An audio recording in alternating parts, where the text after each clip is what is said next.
Good morning, everybody. Welcome to Sports Shorts Daily. Ronnie Rants alongside Tommy Christ and TK coming to us from Tremonti's Meat and Seafood. I'm at the Louisiana Sports Hall of Fame studios, and we're presented by our good friends over at L'Auberge Casino and the Barstool Sportsbook, where Barstool Sportsbook will be a little bit busy coming up the next couple months. Football season is here. That's the big time for any sportsbook. L'Auberge will have a lot of activity. We're excited about being there again this football season, twice a month on Sports Shorts Radio.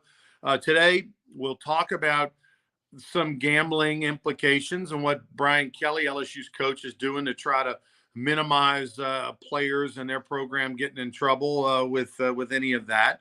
Also, we're going to be talking about realignment. Conference realignment is red hot right now. Lots of rumors, lots of speculation. What's going to happen to the Pac-12, to the Big Ten, to the ACC, you name it. Cam Jordan looks like he's going to be a lifetime New Orleans Saint. We'll talk about where he's at on the list of all-time Saints greats who played their career in New Orleans. Some big news out of the Baton Rouge Rougarou. We're excited. On Monday or Tuesday, we'll know later today, we're going to have a press conference to announce our new head coach for the 2024 season. And we're going to have already a player signing that we're going to tell you about at that press conference. So right before we put to bed the Baton Rouge Rougarou for the 2023 summer, we're going to tell you about 2024. We're excited about the direction of the franchise there. And, oh, by the way, speaking of Rougarou in the Texas Collegiate League, the championship game is official. The Seguin River Monsters, who were picked to finish dead last in the league before the season, they are in the finals, taking on the Brazos Valley Bombers, who finished in first place. They were the number one seed in the first half of the season. They will be hosting the championship game this Saturday night, one game winner take all. So we'll be following that. A week from Sunday, the New Orleans Saints will be playing football in the Superdome against the Kansas City Chiefs. We'll actually talk to Patrick Mahomes on Sports Shorts Radio tomorrow morning around 10:40. We'll have Patrick Mahomes on Sports Shorts Radio. That's on 104.5 ESPN Baton Rouge. We'll ask him if he's going to play against the Saints and a whole lot more. So we bring in Tommy Krysan over at Tremonti's Meat and Seafood. Oh, and we got a little Atlanta Braves clip talking about the Louisiana Sports Hall of Fame. We'll play for you here in just a minute. But first off, Tommy, let's talk about the LSU Tigers. This is you talk about normally it is mum's the word over there on the Ponderosa. You don't know who's there, who's playing, who's practicing, why, what, when, where, who's suspended and why. But now a lot more open book policy. Brian Kelly, 3 days a week, is going to be talking about injuries. Why is that? He's trying to get out in front of the possible gambling thing. Nobody in the football building can have a gambling or gaming app on their phone, and there's a way they can track that. So if you or I walked in the football building, they would know we had that on our phone. He's trying to get out in front of it. Now, it's not going to be an injury report. Like, it's going to be very general and vague. In other words, somebody's questionable, they're doubtful, similar to the NFL thing. And then I read that they're only going to say, like, it's an upper body injury, which would mean waist up, or they're going to say lower body. So it's not going to be ankle, knee, calf muscle. It's going to be upper body, lower body. We'll update you. It's going to be Monday, Thursday, then Saturday on game day. First game's on Sunday, so I don't know if he's changed that day, but they're going to list people who are probable, doubtful, or, going to play. He's trying to take pressure off of the players of people trying to pry into what might be an injury situation, because gamblers want to know that. In other words, if Jaden Daniels is not going to play against Florida State on September 3rd, that changes the way anybody and everybody would bet the game. So he's going to be forthright. He's trying to get out in front of it, very similar to the NFL, what they do, which is required by the league. So I'm not so sure he may be the trendsetter. May call it the Brian Kelly rule. Maybe the Southeastern Conference adopts it for all of their teams. Other conferences, I don't know. But he's trying to get in front of a possible gambling problem. We've seen that happen, Iowa State. And I'm sure there's a lot of college football players in this country that place bets, but it's not known today. But so I tip my hat to Brian Kelly. He's a smart guy, and he's trying to get in front of something to prevent a possible problem. All right, so if you're putting it out there like in the NFL, which they've done for decades, and NFL was doing it before they embraced gambling. Like the NCAA has embraced gambling, and schools are now able to get money from all sports books and apps and things like that. The NFL has now done that, but before they was ever official, they were already requiring folks to do the injury reports because they knew gambling was a big part of the lure of football, and the fans were into it and all that, especially with the invention of fantasy football. It became even more important. But I like this that Brian Kelly's doing this because what it does is it takes the pressure off of that backup snapper or getting phone calls from Homa back home where his boys are trying to get some activity and all that. And we saw that happen firsthand, right, with University of Alabama baseball. I mean, on a low level in the baseball, you got a coach talking to a friend who's a gambler about injuries, and that led to his demise. But it's gonna be quite different, Tommy, to have transparency when it comes to LSU football and injuries. And again, I don't know if it's gonna be full transparent, man. If they say, well, Ronnie Rance got a lower body injury, and we'll update you on Thursday. I mean, does that really tell you anything? Now I guess the difference would be so and so is out for this game coming up this Saturday or Saturday morning to say, hey, Rance is out, will not play today. So I mean, I think that would. But Ronnie, let's back up a minute. Monday Night Football started 1970 or 71.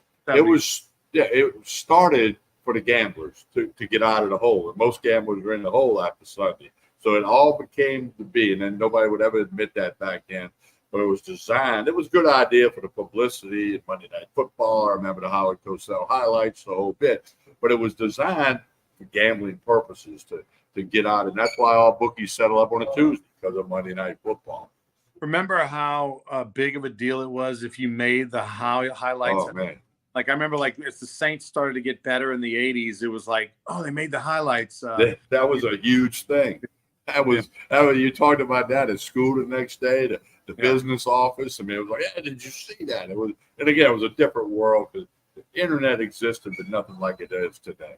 Speaking of the Saints, they're in training camp mode right now. They lock up Cam Jordan, a fan favorite, a great player, an all-time great Saint. I mean, as far as they lock him up, what looks like could be, going to be he's going to play his whole career with the New Orleans Saints.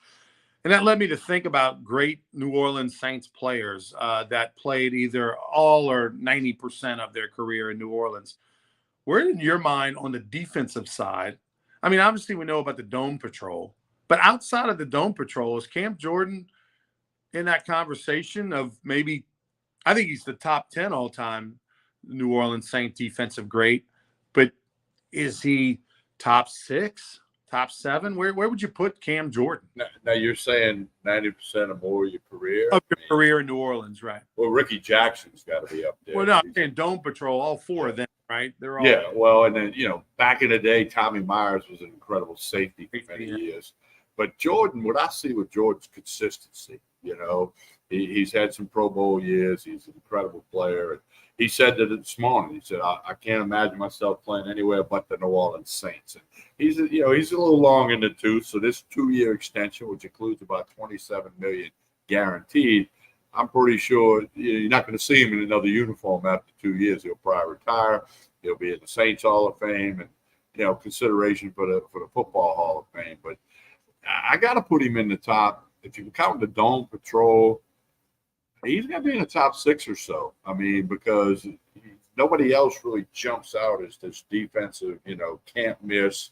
We had that guy for all those years, and when Tommy Myers played, the Saints were a bad football team. But, I'm just trying. I can't think of other than the Dome Patrol. Pat Swilling, had some really good years, but then went off to Detroit. Oh yeah, I mean he was a part of that foursome. I mean that 4-headed monster are all New Orleans, Louisiana Sports Hall of Famers, and a couple of them are in the Pro Football Hall of Fame, obviously, and Sam Mills and Ricky. But yeah, I put Cam Jordan right there with them. And I remember Tommy Myers. Here's what I remember about Tommy Myers. I mean, he played in the 70s and into the early 80s. Exxon gas station did a promotion around 1979, 1980, something like that, where when you filled up your tank of gas in the New Orleans area, they gave you a black and white sketch drawing of a Saints player. You know, they had, like, let's just say they had like 6 of them or 5 different players, and they'd give you this little black and white sketch on a 8 by 10 piece of paper, 5 by 7 piece of paper. And the whole deal was to try to collect all 5 or 6 of them. And Tommy Myers was one of them. I remember getting that as a kid. You know, we filled up the blue Maverick, I think it was back then, and got a sketch drawing of Tommy Myers. Yeah, of course, Archie Manning was one of them as well. Anyway, exciting news over there to lock him up. Always good to see a fan favorite. And, of course, the Saints underway. They'll be in action a week from Sunday against the Chiefs. Don't expect Patrick Mahomes to play in the game. We will talk to him on Sports Shorts Radio tomorrow morning, 10:40 a.m. on 104.5 ESPN at the C. But will Derek Carr get a series or 2? I mean, normally when you've got a locked-in starter, your quarterback doesn't play that first game. But maybe they give him the first series. I would think you might see that, and time will tell. But I would think he wants to. Yeah, I think he wants to get out there. Because he wasn't a Saint last year, right. So he wants to get out there. It's a noon game. Dome will probably be close to full, if not full. Probably not full. There'll be a big crowd who wants to see Derek Carr, and I think he gets a series. And if it's a 3-and-out, maybe he gets another series. But if he moves it down the field, gets a field goal, then he'd be done for the day. I think that and then let Winston get some reps and go from there. But it's a week from Sunday. Saints are playing football. Forgot he was still on the team. Talking about Jameis. So. I'm rocking the Louisiana Sports Hall of Fame shirt. No doubt Cam Jordan will definitely be in the Louisiana Sports Hall of Fame at some point later on. We just wrapped up this past weekend, the Hall of Fame induction weekend. It was a magical weekend. We're still kind of putting it to bed. And 2 of the Hall of Famers, Paul Byrd and Ron Washington, of course, associated with the Atlanta Braves. Ron Washington, assistant coach, and currently missed his first 2 games as a coach to come to the Louisiana Sports Hall of Fame, and of course rocked the World Series ring he got a couple of years ago, and let people take pictures with it and showed it off, and was such a class act. And of course Paul Byrd, who won an Emmy doing Braves pregame, postgame sidelines, all that kind of stuff, who's taken a year off to help his sick wife right now. Both were in attendance, and the Atlanta Braves kind of recognized them being in Natchitoches this past weekend during a couple of their broadcasts, and we've got a clip from it I think you'll enjoy. Let's take a look. Braves up 6-4. Now some familiar faces made their way to Natchitoches, Louisiana, our Xfinity game changers. You have our very own Paul Byrd being inducted into the Louisiana Sports Hall of Fame this weekend, in addition to Braves third base coach Ron Washington. So big congratulations to both of them. And I know Frenchie and BG mentioned it a little bit earlier too. Eli Manning, also a part of the 2023 induction class into the Louisiana Sports Hall of Fame. So it would be really, really interesting to hear the conversations between them. But Gwinnett manager Matt Tuiasosopo, he is coaching in Ron Washington's spot in that third base position. And actually, fun fact for you guys, I had a Tuiasosopo jersey growing up, being a Tigers fan, so that was pretty fun too. But congratulations to Paul Byrd and also Ron Washington for their induction into the Hall of Fame. Such an awesome honor, and definitely well-deserved for both of those guys. Absolutely, and things coming full circle for your life here in Atlanta as well, so that's good. Let's take a look at our Xfinity game break tonight. I mentioned Ron Washington getting inducted into the Louisiana Sports Hall of Fame. So is that guy, Paul Byrd. And there's Wash.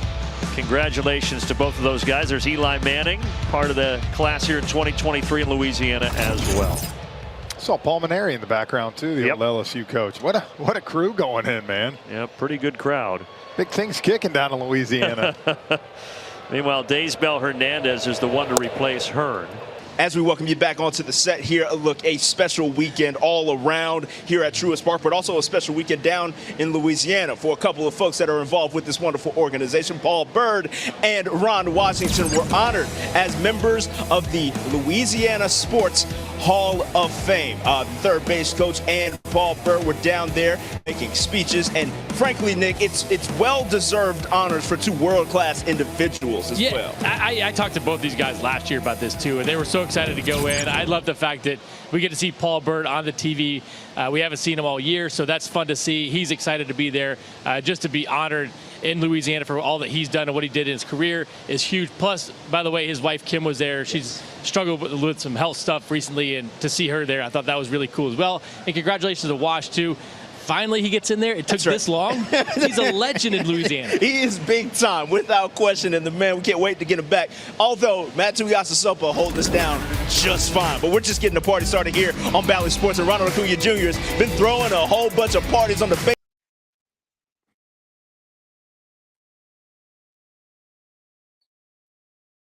Your microphone's muted, Ronnie. Your microphone is muted. Your microphone's muted, Ronnie, if you could unmute it. All right, Ronnie's stepping away there. He'll be right back. Tremonti's Meat and Seafood lunch specials today, on-site catering. And don't forget, they got all your tailgate party packages, high school football, college football, Saints. You're going to somebody's house to watch the game. You're hosting a party. Small group, a large group. Tremonti's Meat and Seafood can take care of you. Go to tremontis.com or stop by here on Jefferson Highway, right down the street from Parkview Baptist Church and School. They will be glad to help you out. You've got barbecue ribs for lunch tomorrow. They're going to have today it's fried catfish with crawfish etouffee on it. Hey, don't forget to like and share this video. There we go. We got Ronnie back. You there? Yep, I can hear you now. All right. Yeah, we got. Don't forget to like and share this video. I just pumped up Tremonti. You know, that was a great feature on the Braves telecast about Ron Washington, and Paul Mainieri got a shout out, and obviously Paul Byrd. So that was cool to see him. I'm glad we could share that with everybody. Yeah, I saw Coach Mainieri made an appearance yesterday wearing his Louisiana Sports Hall of Fame jacket. Great to see him. All right, so we kind of teased for you. We'll have some Baton Rouge Rougarou news for you on Monday, Tuesday, where we're going to have a new coach in a little press conference. You'll be excited about who it'll be. We are for sure about the direction of the program. We're also going to have a player announcement, already signing our first player of the 30-man roster that we're putting together for 2024. So Rougarou fans, I think, are going to like the name they're going to hear on that one. And then we talked about conference realignment. Let's get to that for a second. Tommy, I want to ask you this. There's a lot of talk about the demise of the Pac-12, about Arizona and Arizona State potentially going to the Big 12 or other schools going to the Big 10 doing an East and a West conference. Now we're hearing rumblings about Florida State is letting it be known that they're not necessarily happy and saying they can't survive with the small amount of money that they're getting out of the ACC deal. What might that mean for the SEC? Well, I'm sure Greg Sankey's got his ear to the ground, and the phone lines are burning up, the private meetings and the down in the private bar at the airport are going on. But no, it's a major shakeup. It's going to change college football as we know it. The Pac-12, quite frankly, is not going to be a major conference anymore. Even if they add San Diego State or an SMU or BYU, I mean, it's not. They couldn't get an immediate deal once they lost the two teams from Los Angeles, Southern Cal and UCLA. You know, the media wanted that market. Now they don't have it. So I think the Pac-12 goes away as we know it. The Big 12 is, kicking it up a notch. ACC, the AD at Florida State comes out not happy, and the AD from North Carolina upset that he was barking about that, and saying it's not good for our conference and somebody to say that. Well, it's going to be a Big 10 SEC Super Conference thing. You might have 18 or 20 teams in each conference, and that's going to be the two kingpins of the college football world. And then you're going to have the Cinderella stories that might come out of the Big 12 or the ACC. But the playoff thing's going to 12 teams, not too far from that next year or the year out. Yeah, next year. It's going to be 12 teams in the playoffs. So, somebody in the ACC will still get in, whoever's the best, Big 12, et cetera. And here's the other thing, Ronnie, I was thinking about this last night. College football fans, when their team kicks off, they're going to be watching TV. They're going to be in the stadium, okay? They're going to forget about all this July and August talk. When LSU and Florida State tee it up, people are going to want to watch the football game. Speaking of Florida State, obviously if Florida State were to make a move and to leave the ACC, they need a partner. You can't just be a one-off. You need to have that equal number. It would make sense if you have a defection from the ACC to, say, the SEC, which makes the most geographical sense. that they have a partner. Well, who would those partners be? I mean, most likely you would think Miami or you would think Clemson. Out of those two schools, what makes the most sense as far as fitting in the SEC? I think they both would be a great fit. I'm trying to think of all the other sports. You know, Miami might, you know, I don't know. I think Clemson, bigger stadium, you know, they've had more success lately, although Miami had their success decades ago. I think Clemson would be a better fit along with Florida State for the SEC than Miami. Yeah, I think Clemson makes more sense, obviously, because of geography, because it's in the same state as South Carolina, just the makeup of the school, the community. I mean, Miami is a private school. The only other private school is Vanderbilt. That's never been quite the fit. Vandy is just fortunate that they've been in the conference for 100+ years, so they get the benefit of the doubt, and they're in a big market in Nashville. I think Clemson would make the most sense. And if imagine that, I mean, as big time as the SEC, as you had Clemson and Florida State, who, oh, by the way, we talk football because that's the big dog and the dominant beast. But both of those schools are very good in other sports, many other sports. And the makeup and the culture fits the SEC, for, you know, from the fan base, from the location and all that. So very interested to see what will happen. It's going to be a crazy, wild, because I think everybody's jockeying for position right now because they still haven't figured out the playoff situation. What's going to be the schedule next year? What's going to be the actual playoff situation? How are they going to determine everything? That's all being shaken up in the next couple of months. So that's why you're seeing this jockeying right now and this conversation popping up about all these conferences. All right, tune in tomorrow morning from 10 to noon. Tommy and I, along with Hunter McCann, will be on Sports Shorts Radio. That's on 104.5 ESPN Baton Rouge. We'll be live at Calandro's Supermarket, Calandro's on Perkins and Segan. Come see us. We'll be there from 10 to noon, the best grocery store in all of Baton Rouge with 2 locations. Tommy, tell us about Tremonti's as we get out of here. Hey, got lunch special today, fried catfish, barbecue ribs, lunch special tomorrow. They're putting together all the tailgate party packages for high school football, college football, NFL, party at the house. You go on somebody else's house. Check out Tremontis.com or stop by here on Jefferson Highway. Don't forget to like and share this video. And as always, we're presented by the LeBares Casino and Hotel Baton Rouge, the Barstool Sportsbook, and the Edge Bar with the live entertainment. On behalf of Ronnie Ransom, we appreciate everybody watching. Like and share this video.